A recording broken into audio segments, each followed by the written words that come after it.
Next, we'll have Marcel from University of Stuttgart. He's going to present his work on evaluating SYCL's different parallel kernels. It's all yours.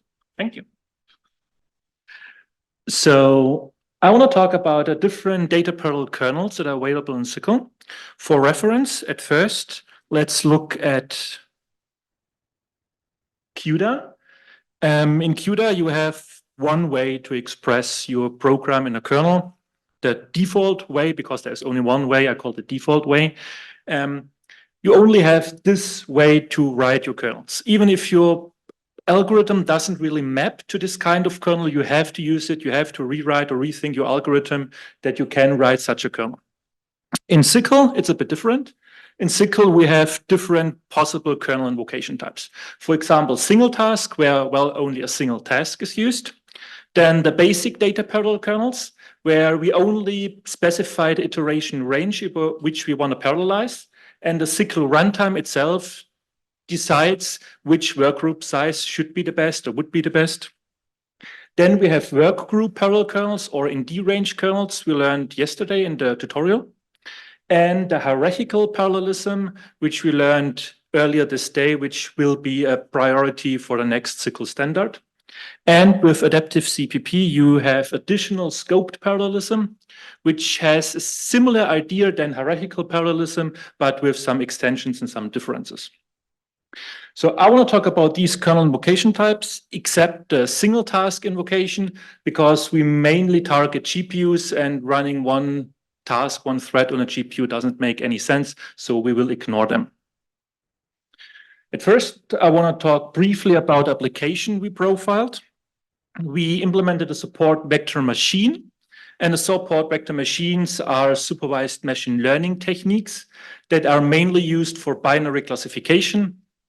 They try to learn a hyperplane which separates two classes, but it doesn't try to learn some arbitrary hyperplane, but the hyperplane which separates the classes best, that is, which maximizes the margins.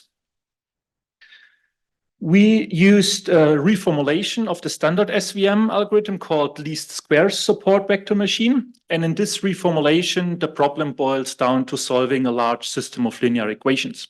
And the good thing is that there are massively parallel algorithms known to solve such large systems. Our implementation is called PLSSVM. We have different solvers with a trade-off of runtime and memory usage. We support as backend OpenMP, CUDA, HIP, OpenCL, and SYCL with DP++ and adaptive CPP. We have multi-class classification, different kernel types. We have for all backends multi-GPU support and Python bindings that mimic sklearn SVC. So the system of linear equations a least square support vector machine tries to solve is the one in the top left corner, where the largest part is the Q matrix, the so-called kernel matrix. And one entry in a kernel matrix is calculated with this formula. You apply a kernel function between two data points, and on the diagonal, you add some sort of cost factor. And the good thing is that this matrix is symmetric positive definite, which means that we can use the conjugate gradient algorithm to solve the system of linear equations. For our runtimes, we use the radial basis function kernel, which is essentially the squared Euclidean distance between 2 points, then scaled with factor gamma, and then the exponential function applied. So if we want to show that in pseudocode, we see that we iterate over all possible point pairs, calculate the squared Euclidean distance between both points, and then, if we are on the diagonal, apply our cost, and that's it. Something we mention later in a table are 2 additional hyperparameters called thread block size and internal block size. Thread block size is essentially the work group size in SYCL in 2 dimensions. So if we have a thread block size of 4, we have a 4 times 4 work group size, for example. And internal block size is additional blocking inside the kernel, such that each thread on the GPU does not only calculate one matrix entry, but multiple matrix entries, also in 2 dimensions. So now let's come to our solutions. The example codes I show on the slides to highlight the difference between the different SYCL kernel invocation types isn't our real code because it wouldn't fit on 3 slides another. So I used a simple example, namely reversing the elements in a vector. If we use standard C++, we can simply use the reverse function and call it a day. Or with, for example, of OpenMP, we can simply use a loop and annotate it with a pragma. I based my code on an example by CUDA. It's the simplest example. If you Google CUDA shared memory example, that's the first Google hit. So I use this example with SYCL later on.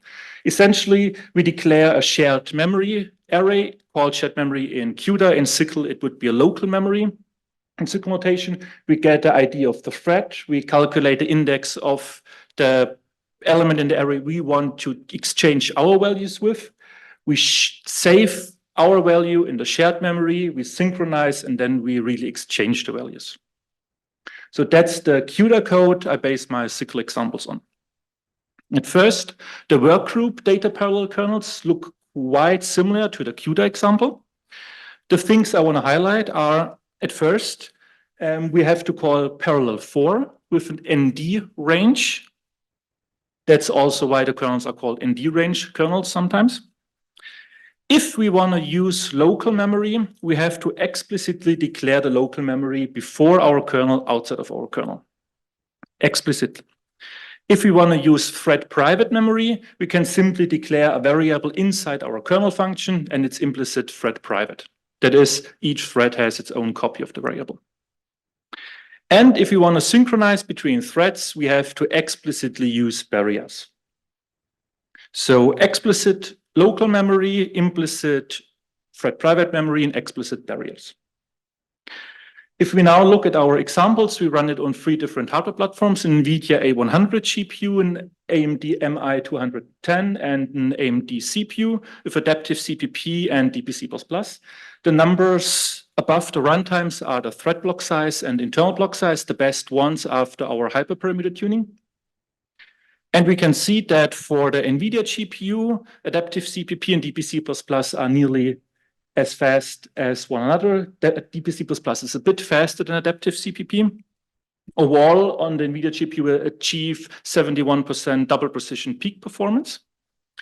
On the AMD GPU, DPC++ is faster than adaptive CPP by about 1 second, because it has 90% better compute utilization according to AMD's OmniPerf utility.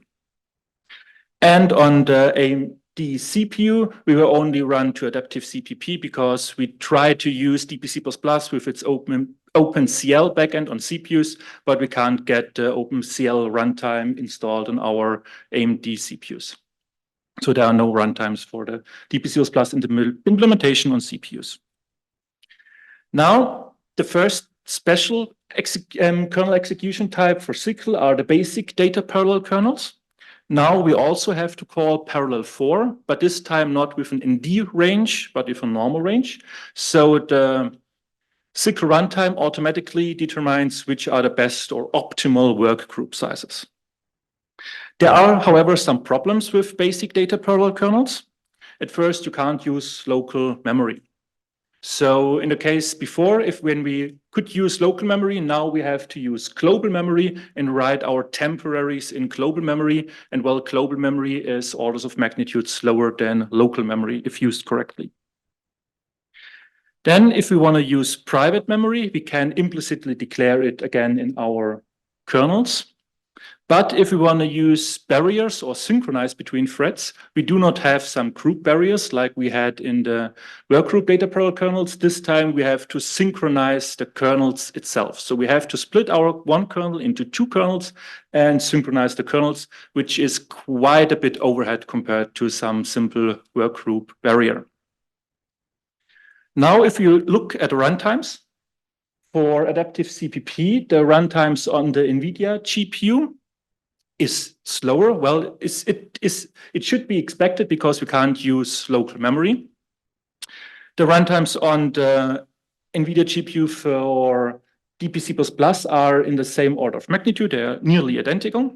However, on the AMD GPU, we see that Adaptive CPP is also slower. The factor is even worse than on the NVIDIA GPU, but for adaptive CPP, for DPC++, we see now we are 10 times slower than before, nearly 400 seconds. The main reason for this is the optimally, more or less optimally chosen workgroup size. For the NVIDIA GPUs, the CPP chooses an automatic thread block workgroup size of 16 times 16, which is quite good. It's the same as for our manual workgroup kernel. On the AMD GPU, it chooses 265. The OmniPerf utility only reports the total number of threads spawned per workgroup and not the actual workgroup dimensions. For DPC++ on the A100 GPU, it also spawns 768 threads, but only in one dimension, so it doesn't use two-dimensional executions. And on the AMD GPU, we see that it only uses 8 threads. And since one wavefront on AMD GPU is 64 threads, it's not that optimal, hence the extremely bad runtime. And on the CPU for adaptive CPP, we also see that the runtime isn't that great with the automatic workgroup kernels. So now on NVIDIA GPU, we only achieve 20% peak performance because we have now significant overhead due to global load operations because we can't use local memory. On the AMD GPU, the suboptimal workgroup size is mostly the problem. However, there I have an update. On Diner on Monday, you told me that he, for a few weeks, updated DPC++ with a patch, which should increase the performance, especially on AMD GPUs when using the basic data parallel kernels. So yesterday, I used the current develop version of DPC++ and updated our runtimes. And now you can see that the runtime dropped from 400 seconds to only 35 seconds. It's still slower than adaptive CPP, but much faster than before. So there is work done that the basic data parallel kernels are also fast on AMD GPUs with DPC++.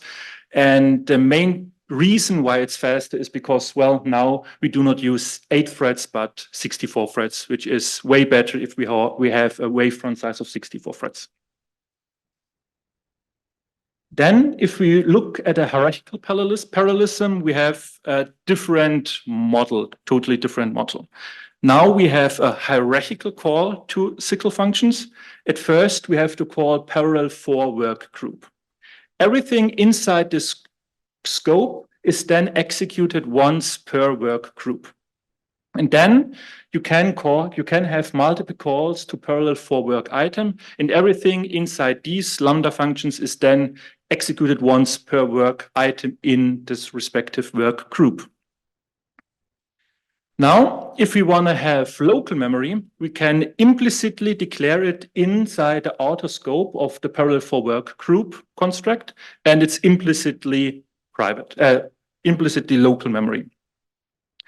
If we want to use private memory, we can simply declare it inside the parallel for work item scope. However, if we want to use thread private memory that is accessible through subsequent calls to parallel for work item, we have to explicitly declare it at the beginning with SYCL private memory construct. And if we want to synchronize between threads, we have now implicit barriers after calls to parallel for work item. So it's exactly the other way around, with implicit local memory and implicit barriers and explicit private memory compared to the workgroup data parallel kernels. In theory, you can do the same things with hierarchical parallelism than you could do with workgroup data parallel kernels. And when we wrote this paper, I knew that there should be algorithms that map better to this kind of structure than to the workgroup data parallel kernel. But up to then, I never had the problem for myself that I thought, well, this code would be better with hierarchical parallelism than with workgroup data parallel kernels. But later on, we implemented our multi-GPU support, and we stumbled upon one optimization which would result in cleaner code if we would have used hierarchical parallelism. The example is here. We had to use caching, multiple caching layers. At first, we cached some data in a 2D array, with specific dimensions.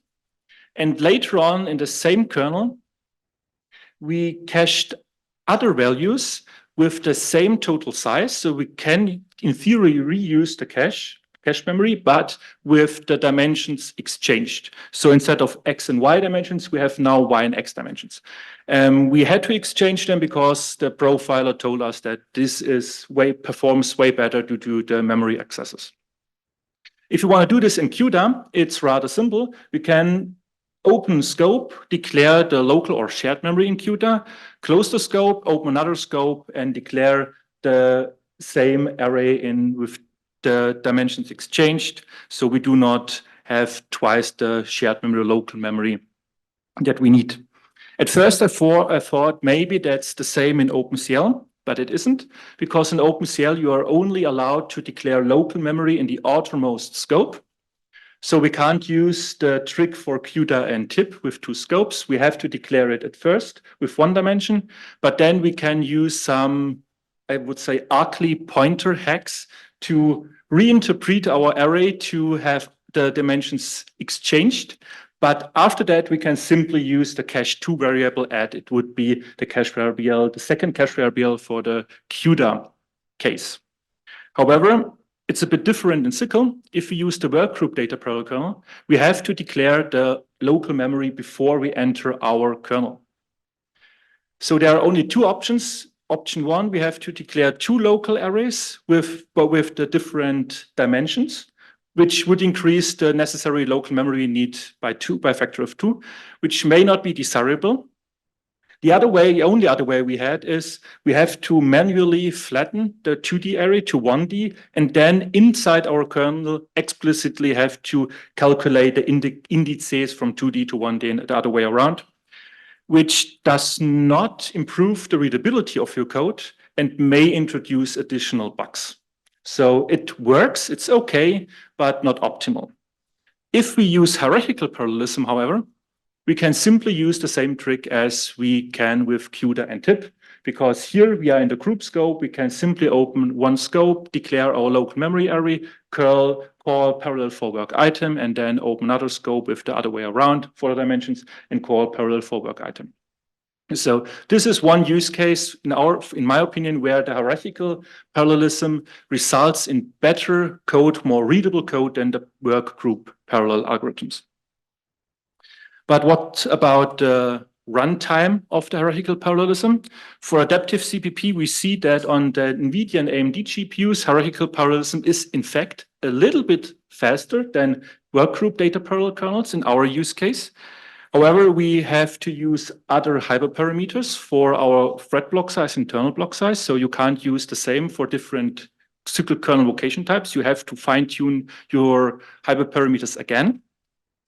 For the CPU, it's a bit slower compared to the workgroup data parallel kernels, but not to an extent as the basic data parallel kernels.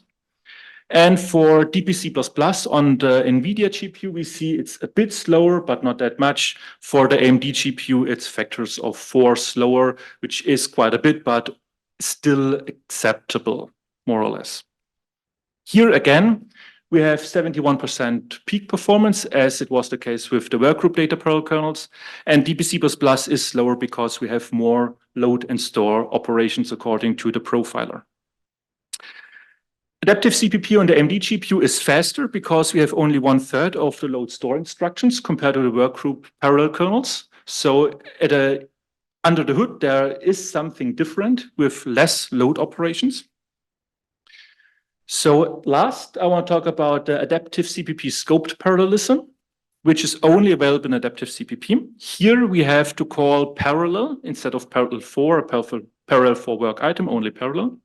And then we open a SYCL memory environment where we explicitly state what do we have as local memory, as private memory, and so on.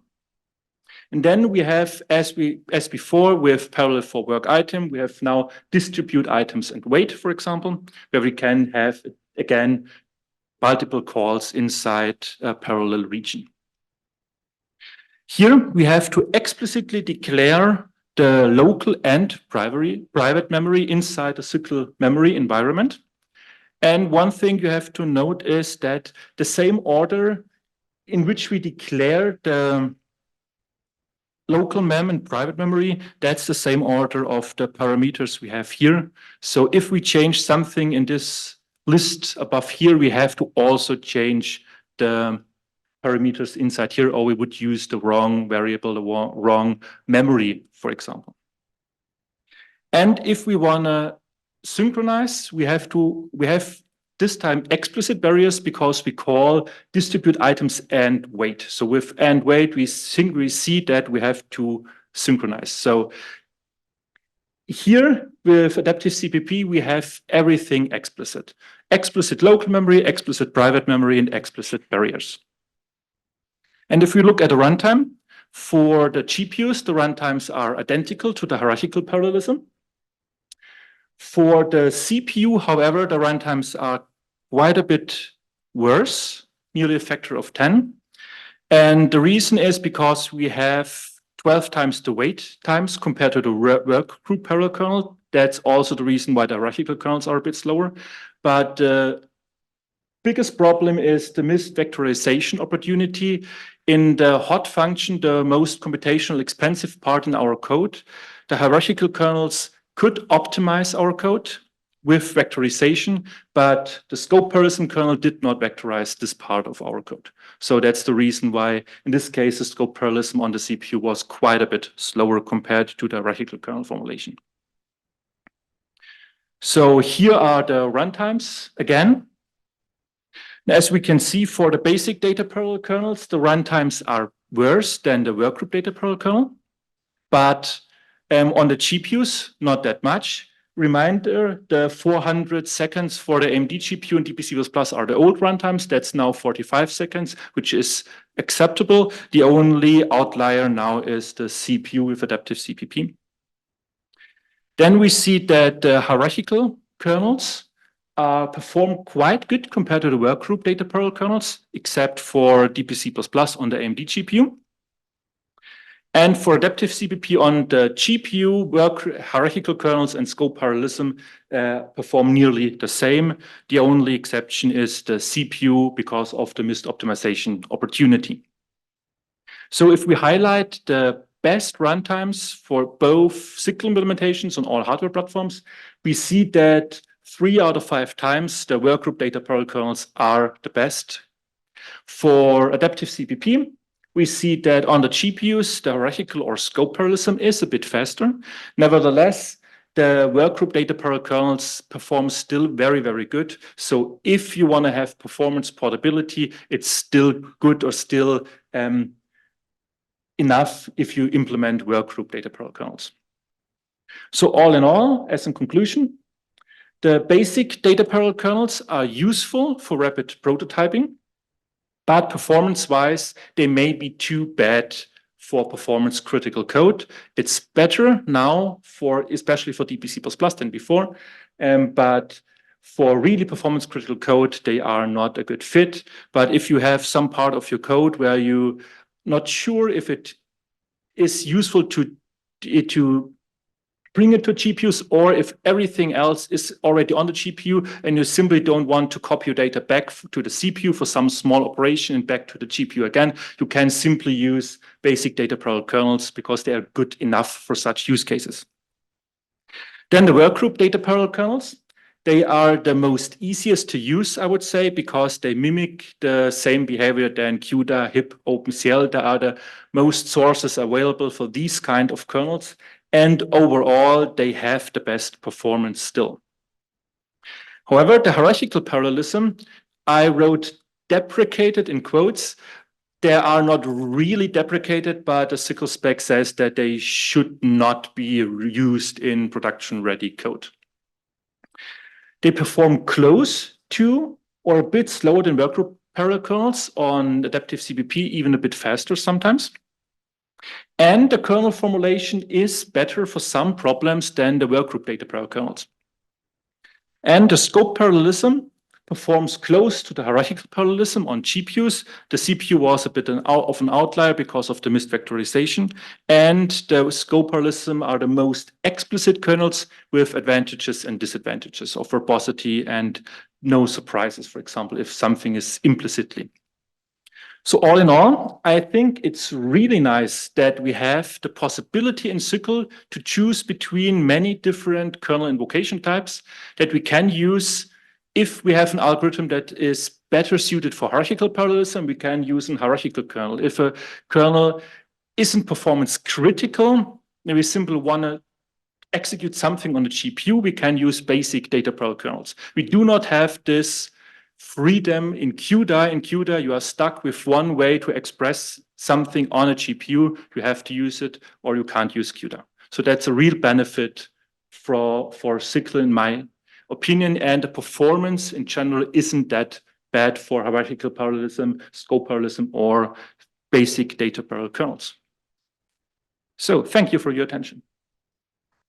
For your evaluation of all the performance times, did you break down the kernel submission time versus actual kernel execution time for these? Because in a lot of instances, at least from mine, I see a lot of similarity where between native CUDA and DBC++ on NVIDIA GPUs, where the kernel execution time matches, but it's submission due to the overhead. And I was just curious if that was similar, where you saw more overhead when you went to different types of these kernel submissions. No, currently these runtimes are the submission and execution combined. But that would be a nice idea for future runtimes to break it down to submission and execution. Thank you. Because that's one thing I learned this day, that for many people, the submission times are also very crucial. In our use case, we mainly have a handful of very large kernels. So in our use case, normally the submission time isn't of that much of a concern. Yeah. Thank you for the talk. Just one maybe quick remark. Why are you talking about FP64 peak? Is this bandwidth? I hope it's not flops, right? In your slide, you put FP64 percentage. That's the compute. So you are doing no flops, right? You are just doing mem copy. So I don't understand what kind of flops are you doing? That we achieve 71% of the theoretical peak flops you could achieve on the NVIDIA GPU. So it seemed really weird to me that without FMA, without anything, you can go so high than that, where you are doing one hop, right? You are doing a copy. So I don't even understand how, in fact, how a copy can consider the floating point operation. So it's kind of weird that you can achieve that high flops, but maybe. Yeah. The real kernel was the squared Euclidean distance. I didn't understand. Sorry, I was thinking you were timing only the reverse. No. These were simply the examples that I can just show the differences between the different kernel location types on a slide. The real kernel is squared Euclidean distance for all data points and expansional functions and so on. Perfect. So everything makes sense. Yeah. A quick remark regarding this scope stuff to avoid to duplicate memory. We were thinking at some point, some people were working on the working group to be able to use, for example, MD-SPAN. So to have non-owning view of the memory. So in theory with that, you can just allocate once your memory and after you will create new views. That would be great, yes. So I think in this case, even if we deprecated the hierarchical parallelism, you can still do this kind of remapping. So I guess you will support this kind of ID in theory. Okay, perfect. So thank you. Thanks. So I was wondering, the performance results that you were showing for AdaptSCP, were they using the old SMCP compilers for workgroup and basic? Oh, okay. Yes, because we had problem with the new compilation flow on the AMD GPU and couldn't fix it. So at some point we ditched it because we ran out of time. All right. Okay. So my guess is it might be quite a bit faster with the new compiler. And then I'd also be interested in how close are the implementations in terms of how you formulated them between hierarchical and scope, because under the hood, I mean, both are basically just syntactic sugar kind of over the ND range model. So it basically boils down to the same thing. They use exactly the same parallelization strategies and so on. So it's really surprising that there's such a performance difference. We essentially at first implemented a workgroup data parallel kernel and then ported all optimizations to the hierarchical parallelism and scope parallelism. So the optimizations in the code should be extremely similar compared from hierarchical and scope parallelism. Okay. Nearly identical, except the calls to the SYCL memory environment and distribute and weight calls. We should have a meetup and go through the code. I'd be very interested in that. Sure. Yeah, thanks for the talk. Yeah, just want to say thanks as well for running the code again after I mentioned that there was a patch. And also there's an environment variable that you can use in DPC++ to coarsely tune the kind of suggested workgroup size. So maybe that's worth trying. You could match the workgroup that's chosen by adaptive CPP and then potentially compare that as well. Is that environment variable somewhere documented? Yes, yes, it is. Great. Yeah. I'll link it to you if you post an issue or something. Yeah. Okay. Yeah, thank you. Hi. I just was wondering if you did any tuning for the workgroup size that you're using for your workgroup. So that's like your best that you could do for the kernel?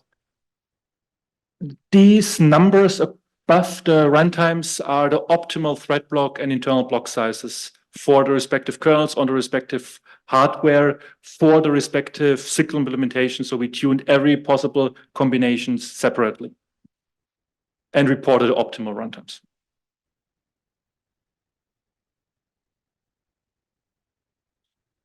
That's, for example, one hyperparameter optimization for the A100 for the workgroup data protocol.